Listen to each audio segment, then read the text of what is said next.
Muy buenos días. El día de hoy, dentro de la clase de Ciencias Naturales, veremos el tema de lo que son las bacterias y los hongos. ¿Cómo reconocemos a los microorganismos?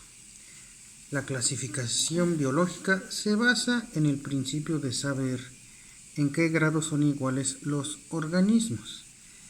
Existen muchas formas para clasificar a los organismos, sean o no formales, familia, género, etc. Estos agrupan a los organismos con varios grados de igualdad según los criterios de clasificación usados.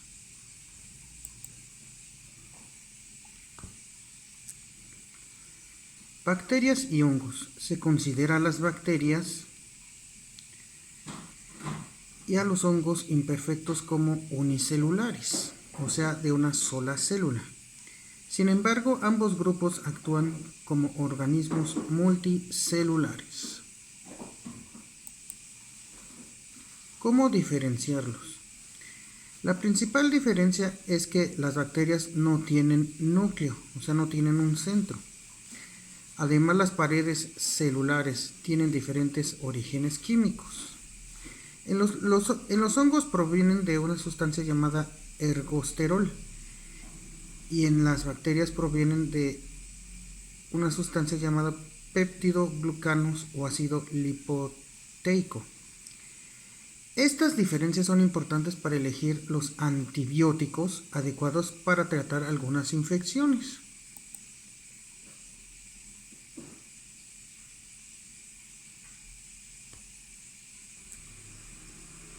Por su forma, las bacterias solo se pueden dividir en bacilos, cocos y espiroquetas, pero existen millones de especies de bacterias, por lo que su clasificación se basa ahora en pruebas bioquímicas en secuencias de DNA.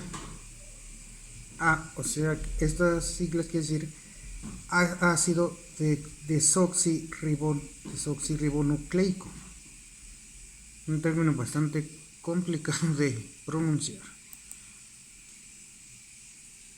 Por ejemplo, aquí tenemos lo que son los estreptococos. Que este tipo de bacterias vienen teniendo estas formas y son muy difíciles de identificar solamente en aparatos como el microscopio. Mycobacterium tuberculosis. Esta bacteria, como podemos ver aquí, que a veces se comporta como hongo, puede vivir dentro de las células, por lo que su erradicación es sumamente difícil. Además, tiene mucha resistencia a los antibióticos. Hongos patógenos. Tenemos el Candida albicans, Sporotrichum schenki y el Ectoplasma capsulatum.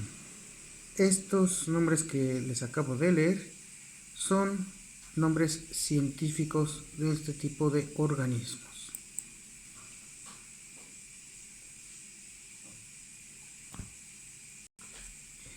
Sporotrichum schenki.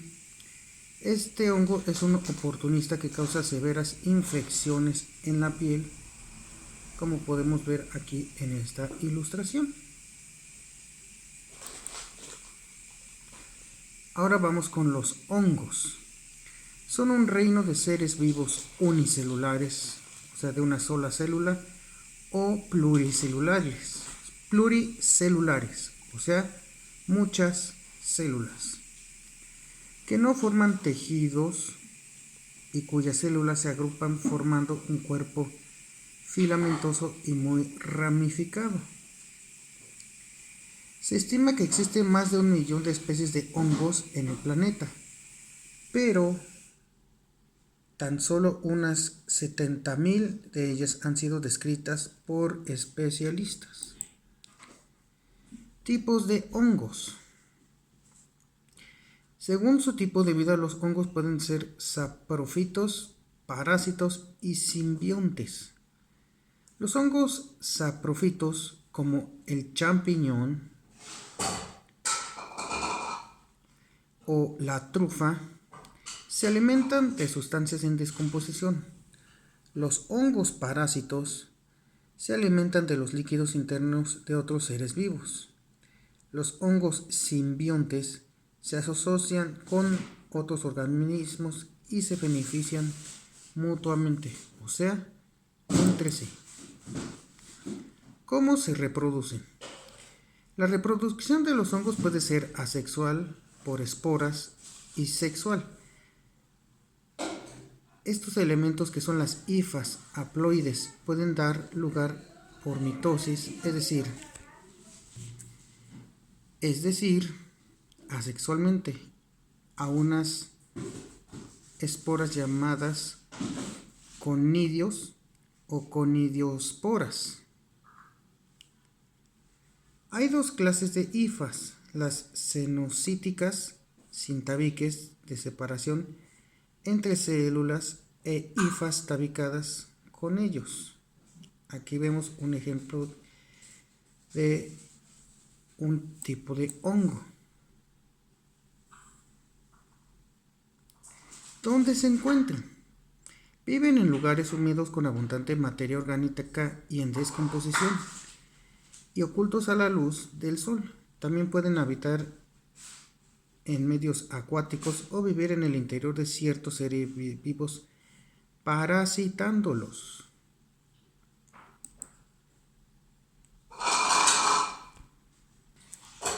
Algunas especies tóxicas, o sea que en caso de que algún ser vivo las consuma, puede llegar a causar un daño. Por ejemplo, el Amanita phalloides.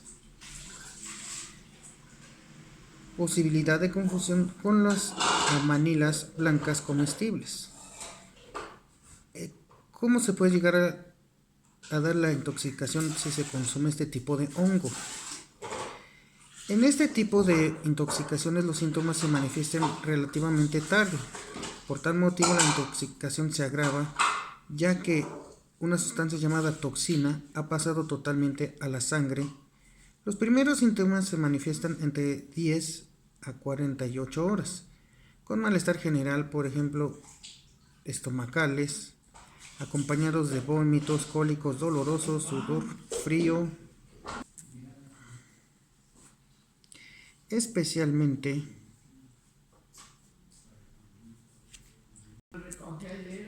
en el hígado y el riñón, junto con sus variantes, son las que han causado más estragos. ¿Qué hongos sí pueden consumirse? Este tipo de hongos, que son los beneficiosos, obviamente son comestibles, que aportan proteínas y vitaminas, como las llamadas setas. Aquí está cómo se escribe: setas calabazas. Nombre científico: Boletus edulis. O los miscalos, Lactarius viscosus. Obviamente otro tipo de hongos beneficiosos vienen siendo los que comúnmente llamamos champiñones. Espero les haya gustado este video. Si les gustó, suscríbanse a mi canal Julio Abonce y activen la campanita de notificaciones.